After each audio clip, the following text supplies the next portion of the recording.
Hello students. So today we will be discussing how to conduct an experiment wherein this experiment is to conduct an experiment to find the unknown resistance using Wheatstone bridge. Okay. So today we will be discussing Wheatstone bridge to find the unknown resistance. So to do that we will be using the circuit. So this is our simple Wheatstone bridge, wherein we have 4 arms in the bridge where we will connect the resistances R1, R2, R3 and R4 in this fashion. Alright. So the basic theory of this will be shared in the another video presentation, but here I will give you a brief explanation how to find the unknown resistance. So this Wheatstone bridge actually we use mainly in situation where we want to find the unknown resistance. So unknown resistance will be always connected in one of the arms of the bridge. Knowing that the values of other arms and its values will be known to us, that is R1, R2, R3 for example in this case will be known to us, and the unknown resistance which we don't know we will connect in one of the arms of the bridge. So the simple condition here is whenever the bridge is balanced, to check that we will always connect a ammeter or a galvanometer. Galvanometer is a simple method wherein we will try to find the null deflection. If there is no deflection in the galvanometer, that means that the current flowing in this arm will be equal to this arm. So only then there will be null deflection in the galvanometer. Okay. So using this condition we will see whether the bridge is balanced or not. If the bridge is balanced, that is the current flowing in this arm, if it is equal to this, then it means that the ratio of these resistances will be equal to ratio of these resistances. So using that balance equation condition we will find the unknown resistance. So based on that I'll just give you a glimpse of it. Say for example in this circuit the current I1 flowing here across R1 will be equal to I3 that is flowing across R3, because when we connect a supply the current gets divided here, right? You know basic network there, the current gets divided, and the current flowing across R2 will be equal to the current flowing across R4 that is I4. So based on this, current I1 will be equal to I2 and current I3 will be equal to I4. So using that condition, if you have this equation wherein I1 R1 will be equal to I3 R3 and I2 R2 will be equal to I4 R4. So using this condition where my I1 and I2 will be same because it is the same current flowing in this arm, and I3 and I4 will be same because it's the same current that is flowing in this arm. Okay, so taking that equation we will get the balanced equation condition. So this is the balanced equation condition. I will explain in detail about this in another presentation, wherein this is the balanced equation condition. R1 by R2 will be equal to R3 by R4. So using this relation, if we connect any resistance that is unknown resistance in one of the arms, using this balance equation we will find the unknown resistance. So for example, as I mentioned just now, if you assume that you know R1, you know R2, you know R3, if you don't know R4, then you will be able to find the unknown resistance R4 using this equation. Okay, so the simple circuit is shown here. The circuit is shown here. This is our R1, this is our R2 and this is our R3. Okay, and the unknown resistance is our DRB, wherein we have connected DRB box to find the unknown resistance, so that it will be easy for us when we vary the resistance values, it will be easy for us to identify exactly the final resistance value. Okay, let me explain the circuit, how to design it. So starting from power supply,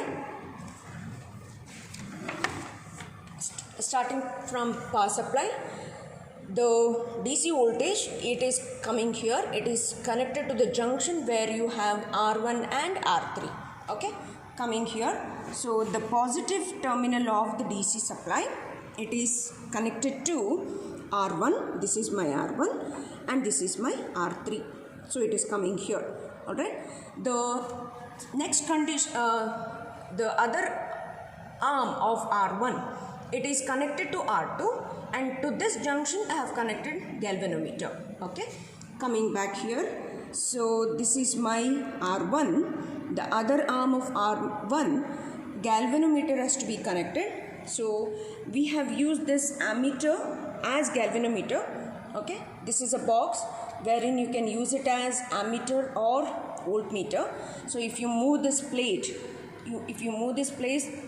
this device will work as ammeter.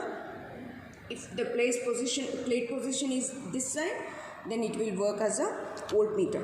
So just to avoid confusion, we have already fixed it. We are using it as ammeter only, and we are using this deflection to find out the balance condition. So coming back, after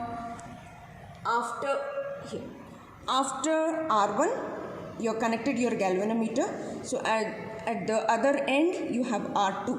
All right, so from R1, the other the arm where your supply is coming, you have connected R3. The other end of R3 you are connecting your DRB or the unknown resistance.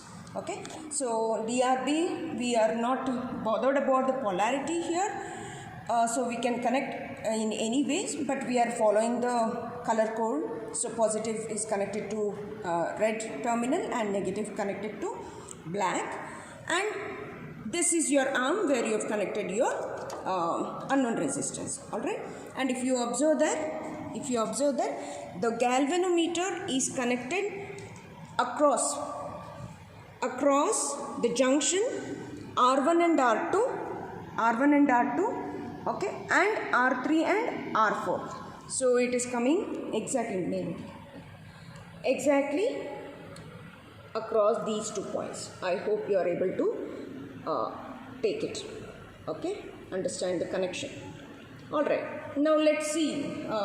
As I said, how do we find the balance condition of the bridge? Now I have to switch on the supply. After switching on the supply, wherein I will give 5 volts, and all the resistance values what I have used here is R1, R2 and R3, all are of 1 kilo ohms. Okay, and now I have to vary the DRB such that there is a balance condition in the bridge. So how do I identify the balance condition in the bridge? I will be observing the deflection in the ammeter. So when deflection is 0, then it means that my bridge is balanced. So when I switch on, now you see there is a deflection in the ammeter. That means that the bridge is not balanced. Correct? The bridge is not balanced. Already the supply is adjusted to 5 volts. It is 5 volts. 5. Let me adjust it to 5.